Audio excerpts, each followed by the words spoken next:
तो miss episode 5 आ चुका है और गेस व्हाट भाई, इस एपिसोड में हमको एक नया कैरेक्टर इंट्रोड्यूस कराया जाने वाला है और साथ ही साथ में सबसे बड़ी बात कि वो कोई नॉर्मल कैरेक्टर तो नहीं होने वाला है, वो होने वाला है स्पेशल ग्रेड सोर्सरर। अब आप समझ तो गए होंगे कि मैं किसकी बात कर रहा हूँ, लेकिन एपिसोड देखोगे तो और ज्यादा मजा आएगा। तो एपिसोड की शुरुआत में हमको यहाँ पे पांडा दिखाया जाए, मतलब कि बेबी पांडा, और उसके बगल में हमारे प्रिंसिपल यागा बैठे हुए थे, मतलब उनकी यंगर एज में।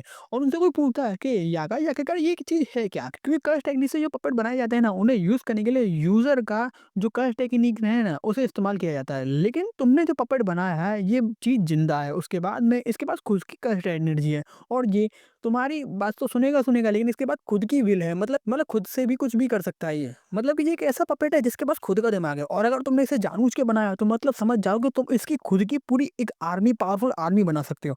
तो मैं तुमसे एक बार फिर से पूछता हूँ कि क्या तुमने इसे गलती से बनाया था? मतलब मैं यहाँ पे गाकुगंजी प्रिंसिपल यागा से पूछ रहे होते हैं, और प्रिंसिपल यागा यहाँ पे बोलते हैं कि मुझसे ये गलती से बन गया था। मतलब ये समझ लो गाकुगंजी को ना हायरस ने यहाँ पे भेजा था ताकि वो यागा से ये पूछ सके कि आखिरकार तुमने ये पपेट बनाया कैसे, कि वो इस पावर को ना अपने लिए यूज करना चाहते थे। लेकिन यहाँ पे प्रिंसिपल यागा ने मना कर दिया कि मुझे नहीं पता है कि मैंने ये कैसे बनाया था। अब हमको यहाँ पे फिर से यागा दिखाया जाता है जो कि फॉरेस्ट में बैठा होता है एक पपेट के बगल में। पपेट का नाम था ताकेरू। ताकेरू उससे बोलता है कि सब लोग ना बहुत ज़्यादा चिंता में है, क्योंकि कुछ दिनों से ना तुम बहुत ज़्यादा ही परेशान परेशान से लग रहे हो। लेकिन चिंता मत करो, मैंने सभी को बोल दिया कि बस तुम्हारा थोड़ा मूड खराब है, वो जस्ट अपने आप ही ठीक हो जाएगा। तो यहाँ पे यागा बोलते हैं कि माफ़ करना, लेकिन मैं कुछ दिनों तक आ नहीं पाऊँगा, बहुत लंबे समय तक। लेकिन तुम लोग चिंता मत करो, क्योंकि ये जो फ़ॉरेस्ट है ना, यहाँ पे मास्टर टेंगिन प्रोटेक्ट करते हैं इसको, तो तुमको कुछ नहीं हो पाएगा। और तुम्हारी मम्मी भी कुछ दिनों में तुमसे मिलने आ रही है। अब नेक्स्ट सीन में हमको यहाँ पे पांडा दिखाया जाता है जिसको हायरस ने पकड़ लिया है, और उसको यहाँ पे उसको इसलिए पकड़ रखा है ताकि यागा है ना उसको बचाने यहाँ पर आए। लेकिन कुसकाबे यहाँ पे आता है और पांडा को आज़ाद कर देता है, और यहाँ पे ये बोलता है कि किसी को बताना मत कि मैंने तुमको आज़ाद किया है, क्योंकि पास्ट में यागा ने मेरे ऊपर एक एहसान किया था और उसे मैं आज चुका रहा हूँ। हमको वो मोमेंट भी दिखाया जाता है जिसकी यहाँ पे बात हो रही है। यागा यहाँ पे बोलता है कि ये सिर्फ एक ऐसी चीज़ है जिसमें तुम्हारे पोते की इन्फॉर्मेशन है बस। और कुसकाबे भी यहाँ पे बोलता है कि अगर तुम हमेशा मरे हुए लोग को याद करते रहोगे ना तो तुम कभी भी आगे नहीं बढ़ पाओगे। लेकिन मेरी बहन की बात अलग है, क्योंकि बिना अपने बेटे के वो जी ही नहीं पा रही है। अब हमको कुछ देर पहले एक पपेट दिखाया गया था ना ताकेरू, वो एक्चुअली में कुसकाबे की बहन का लड़का ही है, मतलब उसकी इन्फॉर्मेशन उसमें इम्प्लांटेड है। कुसकाबे की बहन का जो लड़का है ना, जब मर गया था ना तो एक तरीके से वो सदमे में चली जाती है। लेकिन जहाँ पर जब फिर से वो ताकेरू के पपेट की आवाज़ सुनती है तो उसे अपना लड़का याद आ जाता है, क्योंकि उसके अंदर उसके बेटे की इन्फॉर्मेशन थी, और तुरंत ही वो वहाँ पर जाके ताकेरू को गले लगा देती है। अब यहाँ पे यागा बोलता है कि मुझे माफ़ करना, लेकिन तुम इसे बाहर नहीं ले जा सकते हो, मतलब ताकेरू को। और कुसकाबे भी यहाँ पे बोलता है कि तुम माफ़ी क्यों मांग रहे हो? हाँ, बट ताकेरू की मॉम उसको यहाँ पर मिलने आ सकती है। अब नेक्स्ट सीन में हमको प्रेजेंट में दिखाया जाता है यहाँ पर यागा है ना कहीं जा रहे होते हैं, तभी एक मास्क पहना हुआ सोल्जर उनके सामने आ जाता है, और वो यागा से पूछता है कि तुम कहाँ जा रहे हो। तो यागा यहाँ पे बताता है कि मैं अपने बेटे पांडा से मिलने जा रहा हूँ। ये मास्क पहनने वाला सोल्जर बोलता है कि हारिस ने ऑर्डर दिया है तुम्हें मारने के लिए, लेकिन तुम जिंदा बच सकते हो अगर तुम ये बता दो कि तुम जो पपेट्स बनाते हो ना उन्हें कैसे बनाते हो, उसकी टेक्निक बता दो। लेकिन यहाँ पे यागा बोलता है कि लगता है गोजो के जाने के बाद में तुम्हारी हिम्मत कुछ ज़्यादा ही बढ़ चुकी है, और यहाँ पे वो लड़ने के लिए तैयार हो जाता है। लेकिन हमको यहाँ पे गिटार का एक साउंड सुनाई देता है, और यहाँ पे हमको गाकुगंजी दिखाया जाता है। अब इनमें यहाँ पे लड़ाई होती है, उसमें यागा हार जाता है और जख्मी हो जाता है। तो गाकुगंजी पीछे जो सोल्जर खड़ा है ना उससे बोलता है कि तुम चले जाओ यहाँ से, आगे मैं बात कर लूंगा। अब यहाँ पे यागा गाकुगंजी को ये बताता है कि कर्स पपेट आखिरकार बनाया कैसे जाता है।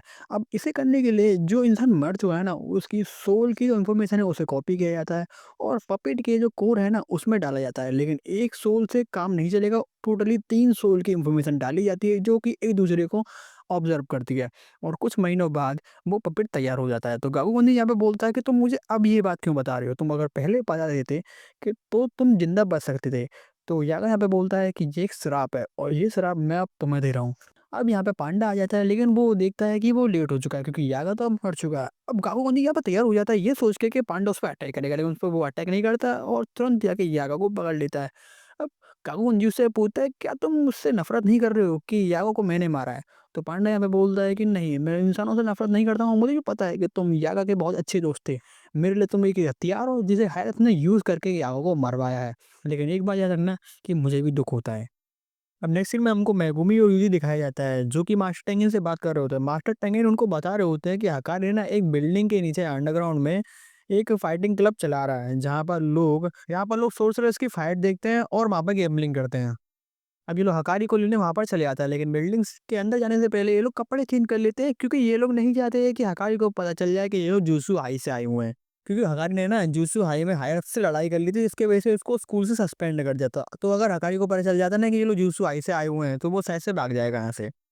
अब यहाँ पे यूजी पूछता है, क्या तुम्हें सच में लगता है कि हकारी हमारी मदद करेगा? तो यहाँ पे मेगुमी बोलता है कि उसकी पर्सनैलिटी तो बेकार है, लेकिन यूटा ने बोला था वो उससे भी ज़्यादा स्ट्रांग है, तो हमें कुछ भी हो जाए उसे अपनी तरफ लेना ही होगा। अब बिल्डिंग में जाते समय एक बंदा इन लोगों को रोक लेता है और बोलता है ये बच्चों की जगह नहीं है, तो ऐसे निकल जाओ। मेगुमी यहाँ पे बोलता है कि हम यहाँ पे पैसे कमाने आए हैं फाइटिंग क्लब में लड़के। तो वो बंदा बोलता है कि तुम लोगों को आखिरकार ये जगह की पता कैसे चली, क्योंकि हमारे यहाँ का नियम ही यही, कोई भी बंदा फाइटिंग क्लब के बारे में नहीं बताएगा।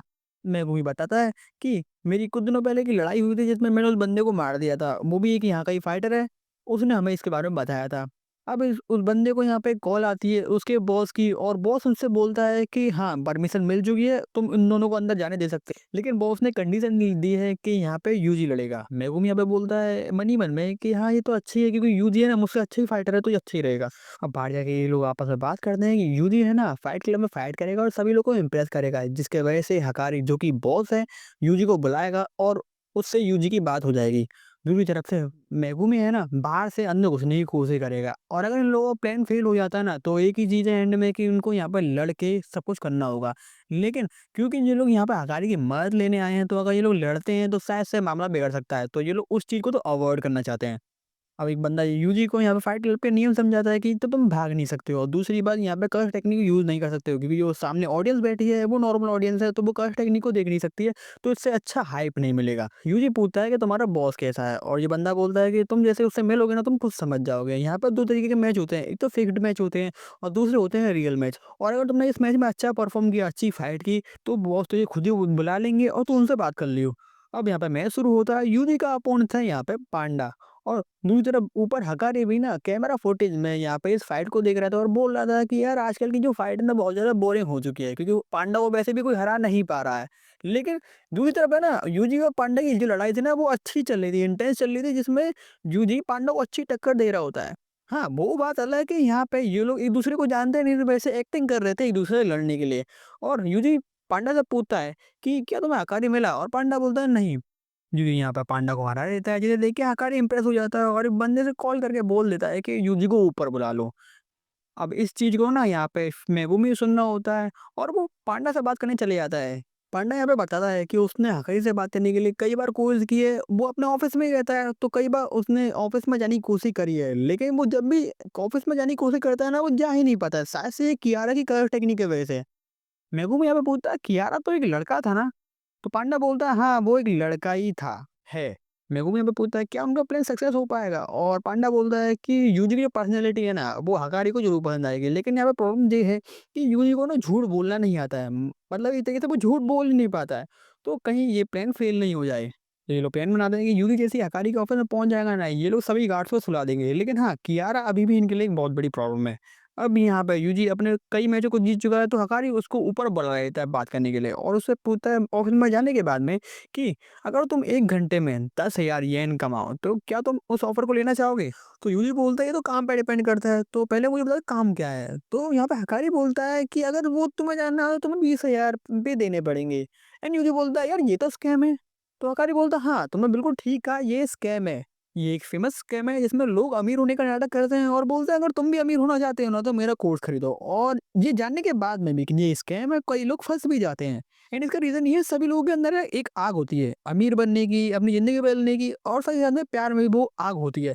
और हकारी के लिए ना वही आग एक गैम्बलिंग की तरह है। जो लोग गैम्बलिंग नहीं करते हैं इसका मतलब कि वो हारने से डरते हैं।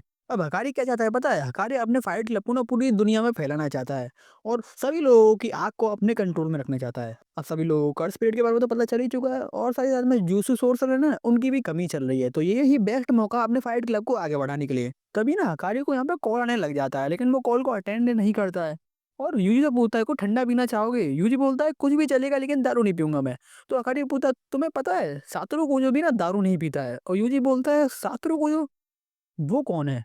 एंड हकारी बोलता है दुनिया में ऐसा कोई भी सोर्सर नहीं है जो कि शास्त्रों को नहीं जानता है। इसका मतलब कि तुम जुत्सु हाई के कोई एजेंट हो। एंड इसका मतलब यूजी यहाँ पे पकड़ा जा चुका है। अब यूजी यहाँ पे हकारी से बोलता है अबे यार मेरी बात सुन तो ले, लेकिन हकारी बिल्कुल भी इसकी बात सुनने के लिए तैयार नहीं है और बोलता है कि अब सुन, मैं भी हो चुका हूँ ठंडा।